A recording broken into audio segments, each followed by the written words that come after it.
Bonjour et bienvenue sur c2i.fr. Aujourd'hui, nous allons voir comment gérer la mise à jour de son service worker et de son application avec Angular 5.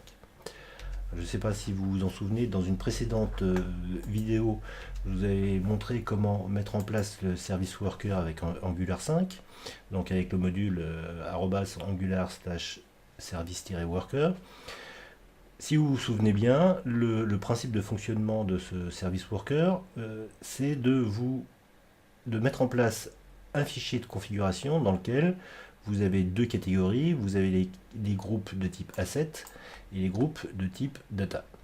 Dans les groupes de type asset, c'est là où vous allez mettre les fichiers qui sont nécessaires au fonctionnement de votre application et qui normalement ne doivent pas changer.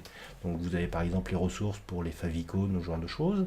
Et puis vous avez votre application en elle-même, générée par le compilateur Angular, donc le bundle.js. Donc là où vous avez votre application.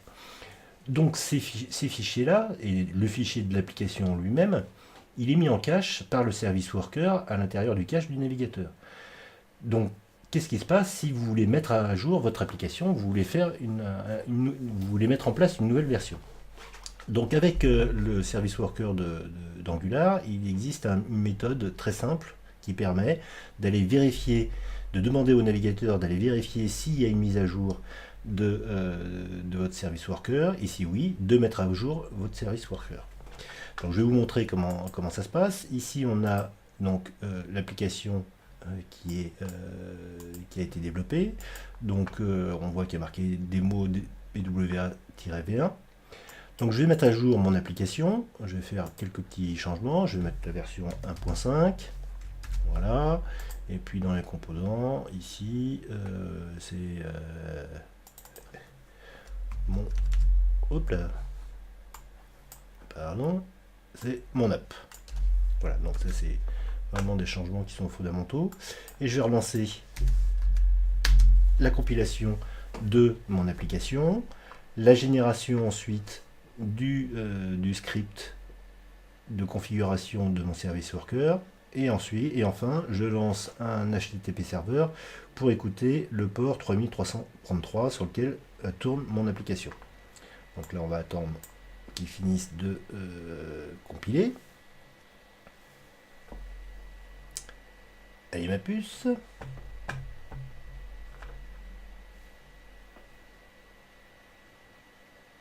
Voilà, donc là il a compilé. Ici, il a généré le fichier de configuration finale et on écoute le port 333. Si je retourne dans mon application, vous voyez que pour l'instant il ne se passe rien. J'ai mis un bouton y a-t-il une mise à jour de disponible, et au bout d'un moment, il y a un message qui apparaît en disant une nouvelle version de l'application est disponible. Cliquez ici pour mettre à jour. Vous voyez que j'ai toujours la version V1, je clique ici, et maintenant j'ai la version V1.5. Donc qu'est-ce qui s'est passé? On a eu notre application qui a demandé au service worker est-ce qu'il y a une nouvelle version. Le service worker lui a dit oui, il y a une nouvelle version du fichier de configuration, s'il te plaît, et donc le client a dit bah, s'il te plaît, mets-toi à jour, et donc il s'est mis à jour, et on a la nouvelle version de notre application qui est de nouveau mise en cache dans le navigateur. Alors comment ça se passe pour cette mise à jour automatique de mon application? Et bien, tout simplement, j'ai référencé la classe swupdate qui est fournie par le module d'Angular. Cette classe, elle expose deux propriétés de type observable, et celle qui nous intéresse tout particulièrement, c'est le available. Donc cet observable, si on souscrit à cet observable, dès que le service worker va détecter qu'il y a une nouvelle version du fichier de configuration qui a été déployé sur le site web, à ce moment-là, il va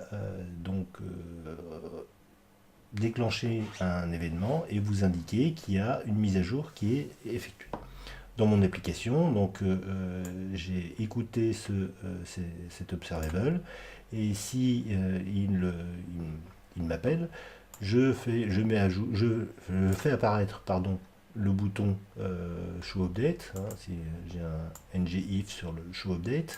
Donc là ça fait apparaître ce bouton, et quand je clique sur ce bouton là, eh bien je force le navigateur à recharger l'application, donc à recharger le fichier de configuration et à mettre à jour le service worker. Donc la première chose qui est importante, c'est de savoir comment fonctionne la communication entre un service worker et son application. La communication entre un service worker et son application ne peut pas se faire directement, puisque ce sont deux threads séparés. C'est justement l'avantage des service workers. Donc on est obligé de passer par un système de broadcast. Et donc ce système de broadcast, quand on est au sein de l'application, on a le service worker container qui est obtenu par le navigator.serviceWorker, la propriété service worker du navigateur. Donc il a une propriété contrôleur qui est l'interface du service worker, et celui-ci a une méthode qui est postMessage dans laquelle on peut envoyer un message et des objets supplémentaires. Le navigateur reçoit ce postMessage, fait ses sérialisations, désérialisations, etc. Et à ce moment-là, déclenche un événement de type message qui est événement auquel le service worker peut s'être abonné, et il reçoit à ce moment-là les informations qui ont été postées par l'application cliente.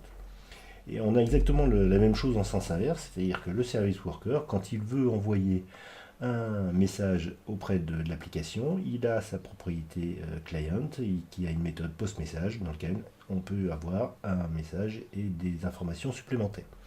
Et l'application peut écouter ces messages et réagir à ce que lui envoie le service worker.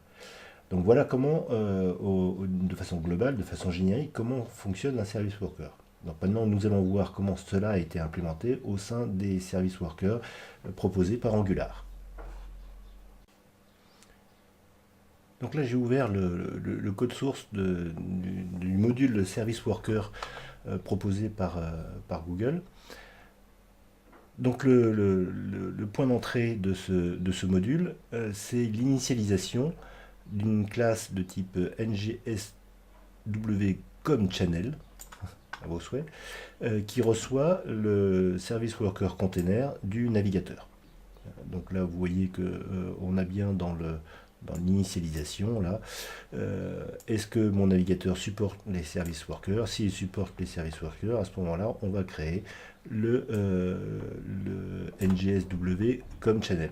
Si je regarde le code de cette classe, eh bien, vous voyez que dans son constructeur, donc elle reçoit le service worker container. Ce qui est important de bien voir, c'est que ici, elle s'abonne effectivement aux événements de type message que le service worker est susceptible de recevoir.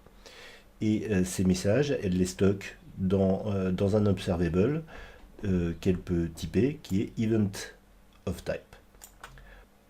Et inversement, cette classe peut envoyer un message auprès de l'application cliente grâce à la méthode postMessage du service worker. Donc cette classe elle est utilisée dans notre SW update, et vous voyez que elle peut envoyer un message check for update, elle peut envoyer un message activate update, et elle écoute tous les messages de type update available et tous les messages de type update activated. Donc nous allons voir maintenant, côté service worker développé par Google, comment le service worker écoute ces événements et déclenche ces événements. Donc regardons dans le code source du service worker développé par l'équipe d'Angular ce qu'il y a exactement et comment il gère ce mécanisme. Donc la principale classe, la classe qui va nous intéresser ici, c'est la classe driver qui est à l'intérieur de ce fichier. Si l'on regarde cette classe driver dans son constructeur, vous voyez que c'est là où notre service worker va écouter l'événement install, l'événement activate et l'événement fetch qui sont déclenchés par le navigateur pour que le service worker puisse fonctionner et intervienne.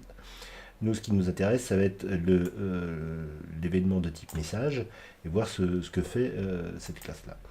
Donc on a la méthode onMessage. La méthode onMessage, ce qui est important, c'est à la fin, c'est le handleMessage. Et dans le handleMessage, qu'est-ce qu'il fait? Vous voyez qu'il regarde si le message qui est envoyé, il est de type check for update ou s'il est de type message activate update. Voilà. Qu'est-ce qu'il fait exactement dans ces méthodes-là? Vous voyez qu'il cherche bien le check for update qui est à l'intérieur du message. Donc, on va revenir ici, là. Voilà, donc par exemple dans le check for update, qu'est-ce que fait le service worker? Il utilise sa méthode check for update, donc où il va vérifier la mise à jour du manifeste, pardon. Et une fois qu'il aura fait cette mise à jour, il va aller notifier le client en utilisant cette méthode post message. Donc on voit bien qu'il y a la réception de l'événement message envoyé par le client, et ici la possibilité au niveau du service worker d'envoyer un message auprès du client avec les nouvelles données. Donc maintenant on va essayer de bien comprendre quel est tout le mécanisme, tout le processus pour la mise à jour du service worker. Donc, il faut bien comprendre que le code source du service worker développé par... le principe, c'est d'avoir un code source qui ne change pas. Le ngsw-worker.js ne change pas. La seule chose qui est susceptible de changer, c'est le fichier de configuration. Donc, il faut voir quand est-ce que ce service worker détecte la mise à jour du fichier de configuration. Donc pour voir cela, on va se mettre en sens inverse, c'est-à-dire que quand est-ce qu'il déclenche un événement indiquant qu'une mise à jour est disponible. Je ne sais pas si vous vous souvenez, mais dans le code source de notre classe SW-Update, on écoute les événements de type Update Available. Donc quand est-ce que cet événement arrive? Donc si l'on cherche au sein du code source de ce fichier-là, donc ce message de type Update Available, il est déclenché dans cette méthode Notify Client About Update. Donc, quand est-ce que cette méthode est appelée? Elle est appelée ici, dans cette méthode Setup Update, et celle-ci, elle est appelée quand? Eh bien, elle est appelée dans la méthode Check for Update. Cette méthode check for update, quand est-ce qu'elle est appelée? On va y arriver. Elle est appelée à deux moments. Elle est appelée quand on reçoit un message check for update. Donc quand le SW update envoie un message check for update, à ce moment-là, on le reçoit ici. Donc c'est là où on va aller vérifier s'il y a une nouvelle version du manifeste qui est disponible. Ou alors, elle est dans cette méthode-là, et cette méthode-là, c'est la méthode initialise. Donc on voit bien que le check for update, il est appelé, on va aller vérifier s'il y a une nouvelle version du manifeste uniquement quand on reçoit un message de la part de l'application cliente de type check update, ou alors au moment de l'initialisation du service worker, et cette initialisation du service worker, c'est quand on lance pour la première fois le navigateur internet. Donc pour conclure ce podcast, ce qu'il faut bien retenir, c'est que ce service worker développé par l'équipe d'Angular vous simplifie véritablement la vie. On a vu que dans un premier temps, il y avait uniquement un fichier de configuration à mettre en œuvre, à écrire pour pouvoir mettre en œuvre un service worker. Et pour mettre à jour ce service worker, et pour notifier l'application que ce service worker a été mis à jour, eh bien, il suffit uniquement d'utiliser cette classe SW-Update, d'écouter son observable available et de forcer la mise à jour en utilisant cette méthode check for update. Donc vous voyez que c'est quelque chose qui en définitive est très simple, alors que en sous-main, ce qui se passe derrière est un petit peu plus compliqué. Voilà, je vous remercie et à une prochaine fois. Merci, au revoir.